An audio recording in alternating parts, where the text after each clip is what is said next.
Hello po mga kababayan. Welcome and welcome back po sa aking channel. Ito po ang inyong tagapagkwento, si Mr. Lasya.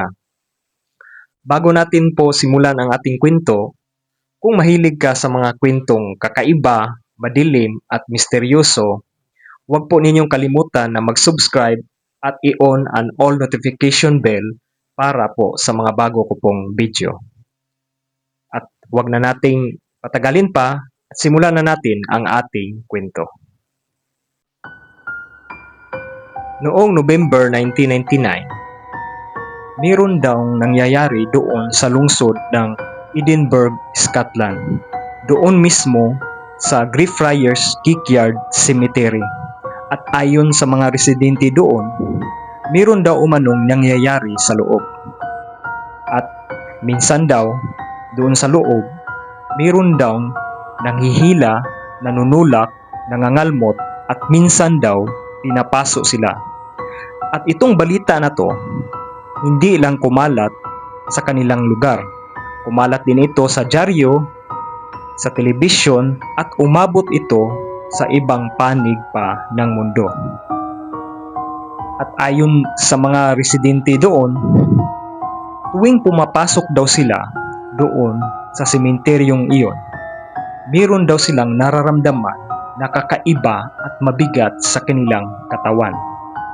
Kaya umabot itong balita na to sa mga government kasi ang sementeryo ng Kirkyard, pinupuntahan din yon ng mga turista.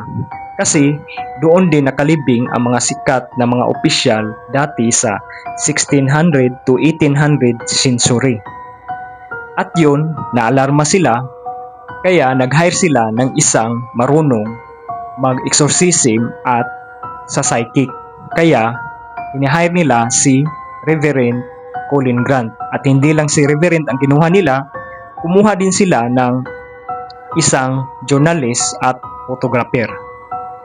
At ayon sa kwento ng kasama niyang photographer, habang pumasok daw sila sa loob ng sementeryo na yun, nagsabi na si Reverend Colin na iba daw to sa lahat ng kanyang na exorcism. At lalo na daw, mabigat daw talaga sa katawan at hindi daw ito basta-basta. Kasi guys, doon sa sementeryo na yon, mayroon din doong nakatirik ng isang malaking mausoleum. At yun ang tinatawag doon na The Black Mausoleum, kung saan nakahimlay ang isang Scottish Lord na nagangalang si George Mackenzie. At katabi din yun katabi sa mausoleum na yun, nandun din nakatirik ang isang malaking kulungan dati sa mga Covenanters, yung mga rebelde noong unang panahon pa ng 600 century.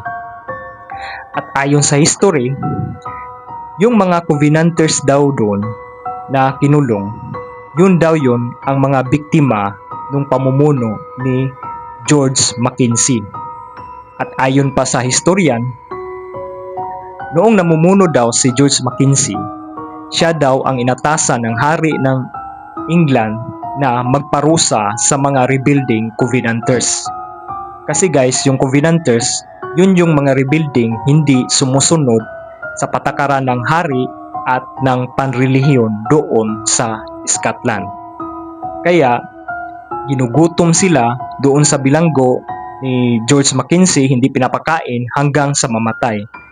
At kung ang Covenanters daw na magplano na tumakas, pinupugutan nila ng ulo at tinutusok sa sibat at doon inalagay sa harap mismo ng gate para kung meron mang tumakas, ganun ang mangyayari sa mga tumatakas.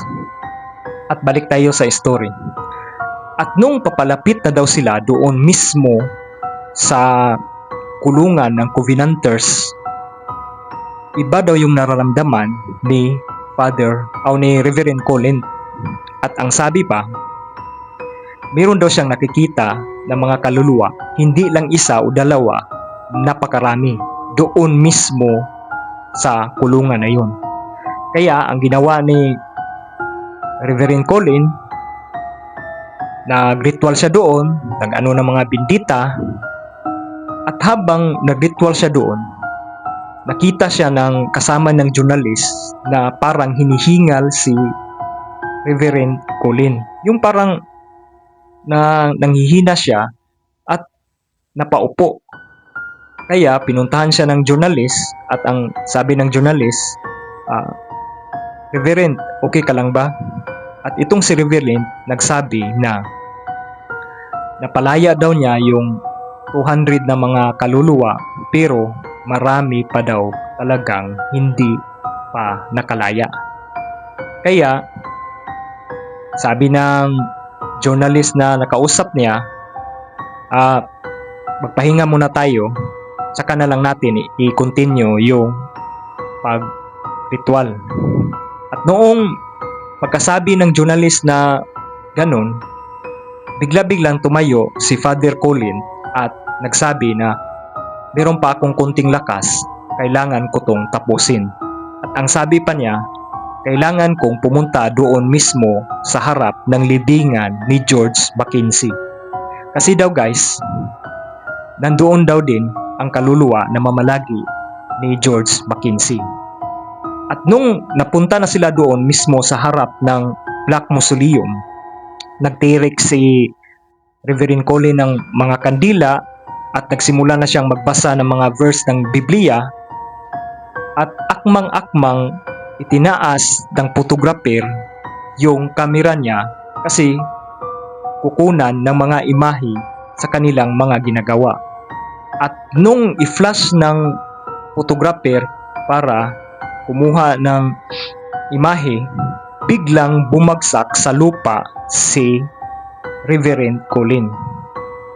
Nagulat sila at pumunta sila agad kay Reverend Colin para tulungan at nang i-check ng photographer yung kinuha niya na imahe, may nakita siya doon na isang imahe na may sumisilip mismo sa bintana ng Black Mausoleum. Napasigaw siya at nagulat at bigla niyang nalaglag yung kamera. At nung tinulungan nila si Reverend na bumagsak doon sa lupa, at ang sabi ni Reverend, papatayin ako nito, ulit-ulit niyang sinasabi. Kaya napagdesisyonan ng photographer at journalist na umuwi na sila at hindi na nila i-continue yung ritual ng exorcism.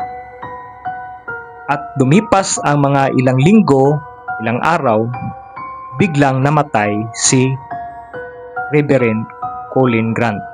At ang sabi ng mga pamilya nila at kaibigan, wala di umanong sakit, biglaan ang pagpanaw niya.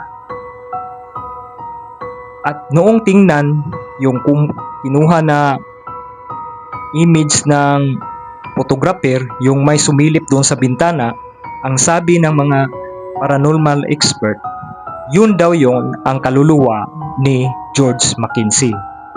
At ang sabi pa ng paranormal expert doon, ang kaluluwa daw ni George Mackenzie, yun daw yung pinakadelikadong poltergeist na namamalagi doon sa loob ng sementeryo na nabubuhay hanggang ngayon.